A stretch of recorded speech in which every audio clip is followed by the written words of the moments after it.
this is Jason. Welcome to Liberty Live. Today we're going to be talking about the temple vessels.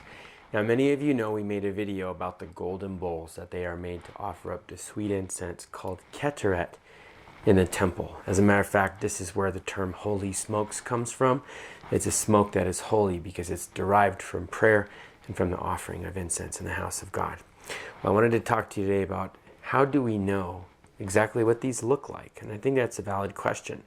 Well, first of all, many of you have seen biblical movies that have items purported to be as archaeologically correct to the time dispensation as possible. So for an example, here's a picture from the History Channel's version of the Bible, which was a 10-part series, and it shows Daniel after the decree to release the Jews from Babylon was issued and they were getting ready to come home. It's interesting that Cyrus and Darius, they released these decrees to not only send us back, but to release the original temple treasures that were taken by Nebuzaradan, Nebuchadnezzar's guard. And here's a picture here of Daniel with one of the golden cups. It's fluted, notice. And here's another picture from the Nativity story, and it shows Zechariah getting ready to perform the avodah, burning the keteret, holy smokes, incense of God, in the temple. And notice the bowl as well is fluted on the bottom. Now, this is what fluted means. Fluted means these are these flutes, which are absolutely gorgeous. Now, this design is timeless. As a matter of fact, remember that most of the gold and silver, if not all of it, all of the dyed garments and the linens that built the Mishkan, the tabernacle, the material was given to us from Egypt as a recompense for 430 years of slavery. And so some of the golden bowls that were not remade yet, that came from the people who inherited it from the houses they were serving in Egypt, that gave it to Bezalel and Aholiab, who were Moses' artisans. Actually, they were God's artisans working with Moses and Aaron. The golden bowls that they brought, unless Bezalel remade them, which most of them they did, they used the raw metals, but they were also fluted. Now we go back to 2500, 3200 BC, we find in Ur the Chaldees, where we come from. Abraham left Ur the Chaldees and started to find a nation and a house. His builder maker was God. A lot of the golden vessels we found in tombs in Ur were also fluted. So this was not just one region. This was kind of all over. Now it's interesting that all of these vessels look very similar. Now when we had the temple treasures taken, they were in Babylon, and we start finding things in Babylon that looked like the things in Jerusalem. For example, only after 586 BC, when Nebuchadnezzar sacked Jerusalem, he comes back to Babylon and builds the famous Ishtar gate out of blue lapis lazuli. But the design of the gate looks like the Nicanor gate in Israel.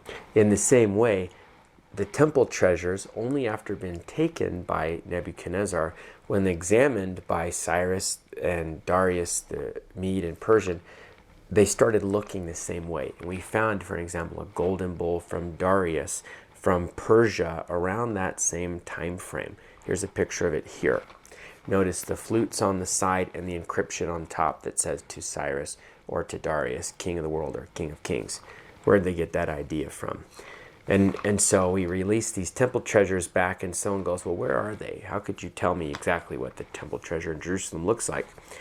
And although I would say, perhaps right now, though they're being remade for use in the temple that will be adorned by God, how did we know what they look like in the first century? And let me show you a few of these coins. Now these coins are from what's called Bar Kokhba. He was a Jewish rebel leader, rebelling against the Romans, in the time of 70 AD when Jerusalem was destroyed. And he minted all these coins that said liberty for Zion, liberty for Jerusalem, meaning help us set Jerusalem free, making our own people and our own government again, when that was not tainted or spotted by the world. And on these coins, for an example, here's one, I'll show you close-ups of one of the temple vessel bowls. Here's another one that's fluted, okay? You can look up close. I'll zoom in on that here. And so this design of having flutes on the bowls, and here's an example of what's called a flagon. A flagon is a vessel that's used to pour drink offerings, the wine or water, libation offering is what it's called. Matter of fact, Paul said, I'm poured out like a drink offering. This is the vessel that pours out the drink offering. And notice the bottom is fluted. Also, again, in first century coins, you'll see one here. It shows one of the flagons or vases used to pour out the libation offerings. Now, I know what you're thinking. Okay, beautiful. So we can prove that this is what the vessels of the temple look like, whether it was the incense bowls, the spice bowls. And some bowls were made out of wood. There's another scripture in Timothy that says, in a great house, there's vessels made out of wood, silver, or gold, some out of clay, and whoever cleanses themselves from what is impure or dishonorable can make themselves pure and honorable, fit for the master, for every good work. And that speaks to the disciples, the Talmudim, who keep themselves unspotted from the world. And then, how do you make something like gold or silver more pure?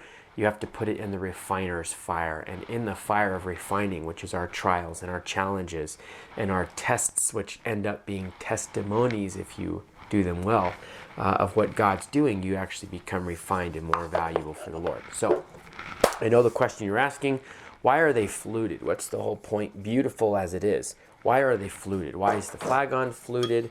Why are the incense bowls fluted? And I'll tell you the answer is very simple. It's for grip. Notice that no matter where I grab, I have something to hold on to when there's no handle. Now, for an example, on this flagon, there's a handle. But what if I was holding it this way? Notice that no matter where I grab, there's a flute, which is a grip. And as much as they're beautiful, things in the temple are also practical. All of the alloys, copper, not alloys, but the pure solid elements of copper, silver, gold, again, at some level are antimicrobial. Remember that they have conductivity and proprietary properties that separate them. This is why they're called the royal elements, the silver and copper, gold. They all have conductivity, antimicrobial, and proprietary properties that are almost unmatched in the elemental chart, which is why those ones are used in the house of God. And so keeping with functionality, there's a lot of scriptures that say, don't tell a man, go and be blessed, be clothed and filled, and don't give him clothing and food. There's another one that says, show me your faith by your works. In other words, let the unseen and the seen become one, because that's what we're claiming, right? On earth as it is in heaven. And though heaven is ethereal, it's spiritual, it is a real physical place.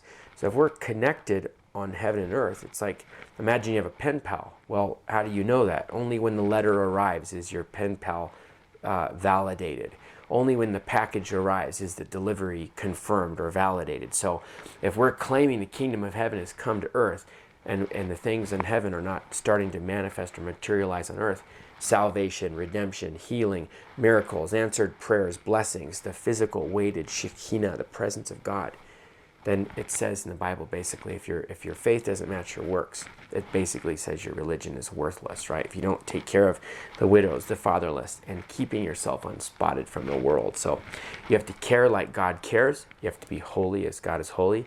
You have to be practical as God is practical. Notice every help that God ever gave was real help. Now there is spiritual enlightenment, spiritual wisdom, spiritual knowledge, which we desperately need and thirst for. But even wisdom is justified by her children. Knowledge is acquitted by its actions, right? From being vain. No, it's valuable. How? Because look what it did. Look what it proves. Look what it shows. Look how it guides. These are why the elements and attributes of God are so very valuable. So, how much more the vessels that we use in God's house should not only be beautiful and glorious, for God is the King of all kings and the glory of all glories, but they should also be very, very practical.